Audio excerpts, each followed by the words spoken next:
Elizabeth Harris.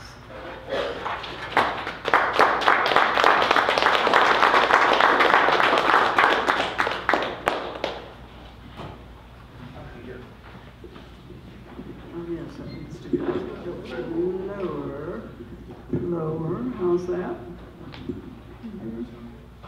Good, thank you. Well, it's great to see some familiar faces, and it's especially great to see some unfamiliar faces. I'm going to read from the short novel Mayhem, 3 Lives of a Woman, and I'm going to read the last 2 sections of it. One of them is about the main character, Evelyn Kunkel, and the other one is about her ex-husband, Les Gant. It's just sort of like, where are they now at the end of the novel? Because it's the end of the novel, it's helpful if you know who a few characters are. Evelyn is a publicly disgraced woman living in a small central Texas town in the 20th century. I'm not sure there's such a thing as a publicly disgraced person anymore, but anyway, in the 20th century, there was. Okay, thanks. She's formerly the wife of a prosperous rancher. She's notorious as the cause of a violent old scandal. So now is 1954, she works as a live-in personal servant to Mrs. Terrio. Mrs. Terrio is confined to bed with a broken hip, which was also something that happened in the dark days of the 20th century. If you fell and broke your hip, you went to bed for the rest of your life, and that was it. No hip replacements in those days. And here in 1954, Mrs. Terrio is still trying to find out what really happened in 1936 between Evelyn Gant and Charlie McCoy, who was then a country neighbor of the Gants. What did happen is that Charlie sexually harassed and eventually assaulted Evelyn, and she was blamed for it. This experience, along with what Les, her husband, and his brother did to Charlie afterwards, was so traumatic for Evelyn that for years she could not remember it to defend herself. Meanwhile, she was divorced by Les, disowned by her family, and socially ostracized by everybody, almost everybody in town. But by 1954, when the novel ends, she at least knows what happened to her. There's a sense in which the novel is about the redemption of injustice and trauma by stories, by the transmutation into art, which gives a kind of greater currency and permanence to it. The Iron Rock Standard, whose weekly edition is delivered to Mrs. Terrio's house on Fridays just before noon, has been reprinting the names of the World War II dead of the county in the edition nearest the 20th anniversary of their deaths, 10th anniversary of their deaths. The small headline, "We Remember," at the bottom of the first page, does not appear every week. The war dead of the county total only about 60.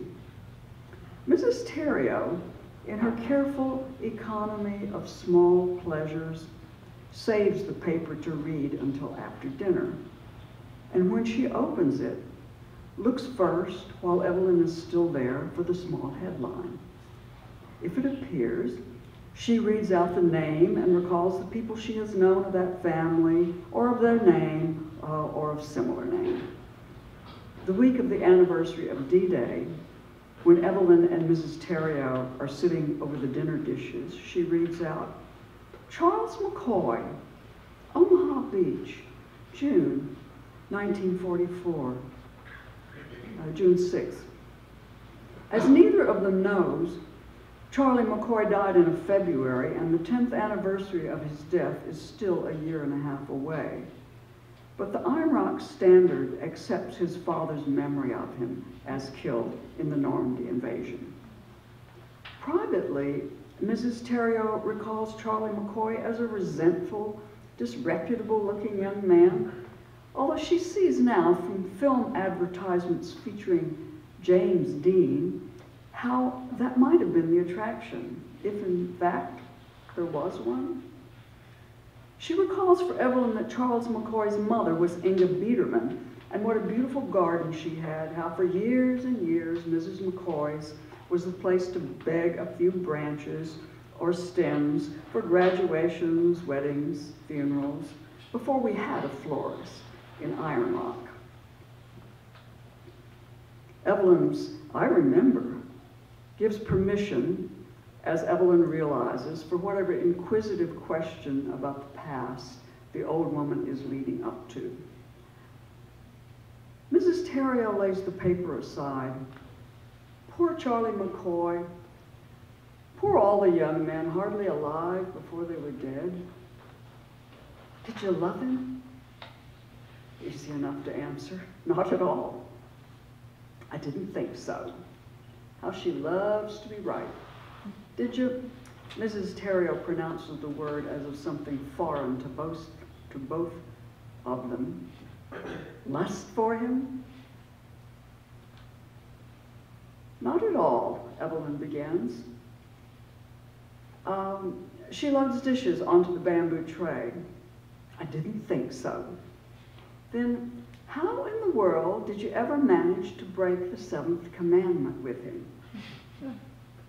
I'll just carry these downstairs, ma'am, Evelyn says, who never calls Mrs. Theriot ma'am, so Robbie can clean up and get out the kitchen. Thus reminded not to take advantage of the help, Mrs. Theriot lays a tip-bent arthritic finger alongside her thick nose and fixes Evelyn Kunkel with a sympathetic gaze. Mrs. Theriot will go to sleep reading the paper, so Evelyn can stay downstairs until she does, and that will be the end of it for now. The vision of Charlie McCoy comes back to her from inside the screened shack. The gleam of the knife blade under the hook. But it doesn't seem to matter much anymore, possibly because so much worse has happened since. She has planned to linger in the kitchen, but Robbie and Josiah, fellow workers of 40 years, are still sitting over their own dinner at the kitchen table.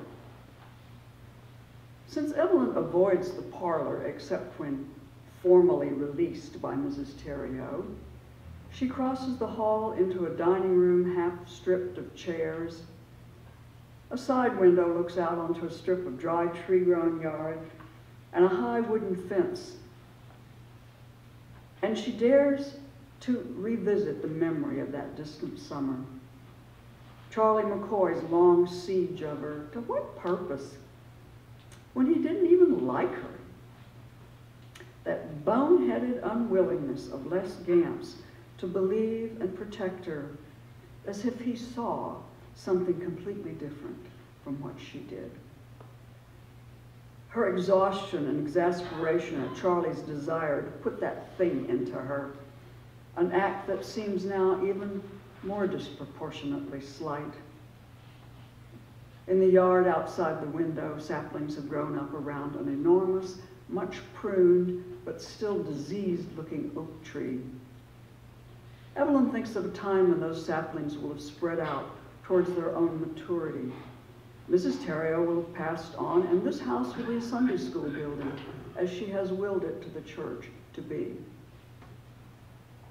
How kind she has been, and how dearly she wants to know what Evelyn herself has just now been remembering. How I ever did that with Charlie McCoy.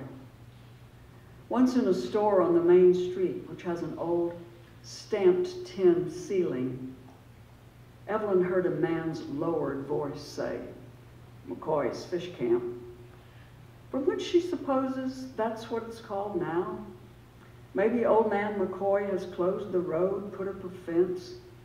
Kunkles and Gants would in any case have stopped going there. Whatever the place is called, she herself will always be linked to it. As long as anybody peoples those places and stories, she will be the adulterous wife on whose account a man was castrated at McCoy's Fish Camp. With her long training and acceptance, she can accept that. and yet aware of owning no more than she can fit into a suitcase, which really is enough. She has a feeling for all she has lost to this local immortality, not that she dwells on her losses, only that she believes them lost to that moment in this rotten-smelling fish shack. Let him. Surely, she thinks, she may withhold this scrap from the memory of any other person.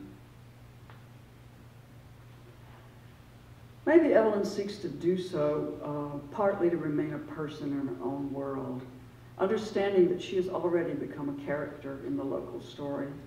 Although I have long since dramatized her secret here in the service of a worked world of the imagination, I give her to withhold it from any person that she knows.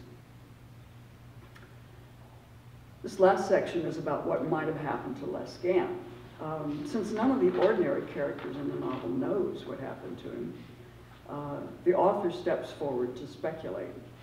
And one other character mentioned in the following section is Les's brother, Marvin Gant, who also went to prison for castrating Charlie McCoy.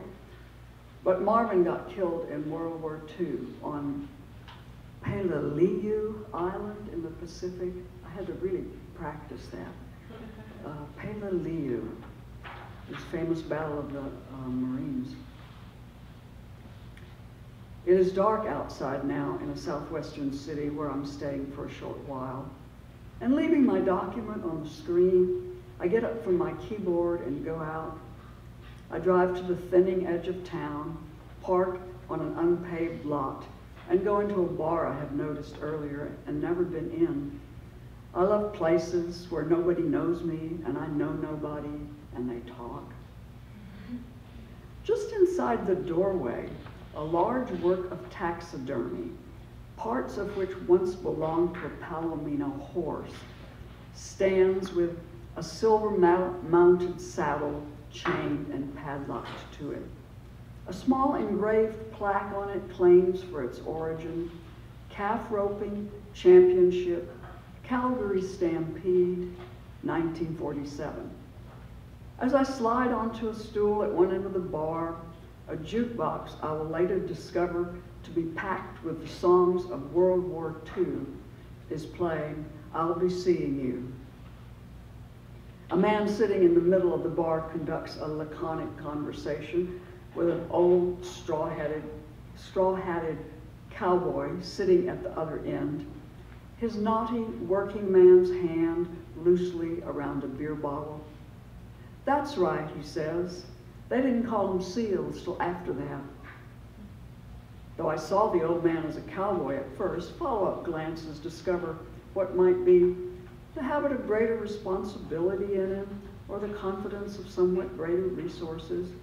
We're beyond the suburbs of Tucson, Albuquerque, Amarillo, the kind of city Les Gant might pass through or live near in pursuit of his determination to stay away from Iron Rock, Texas.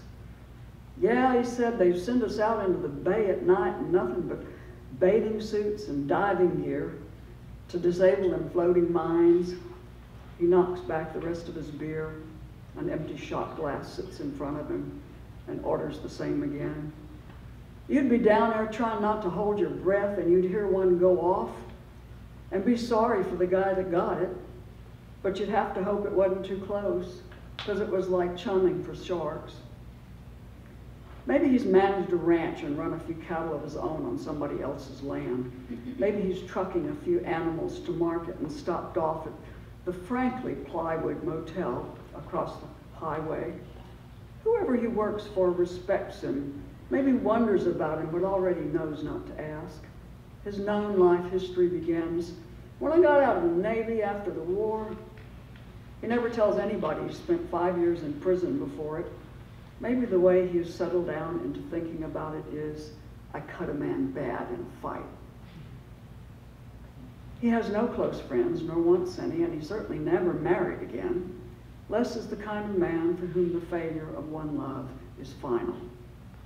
But whatever he's had in the way of a life, it's been more than Marvin, he thinks, the times he gets to weighing it up.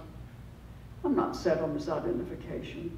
Maybe the sun-wrinkled stranger is some other old man who will seem to tell the most interesting stories of his life without doing so, as if he would or could. All the same, I order my small fiery luxury and settle myself to listen to what Les Gant might tell, hoping for bits to lay to others like a painter of a bygone age who has laid out some mythic story by surrounding the enactment of a central drama with what appears at first to be only bits of scenery. Thank you.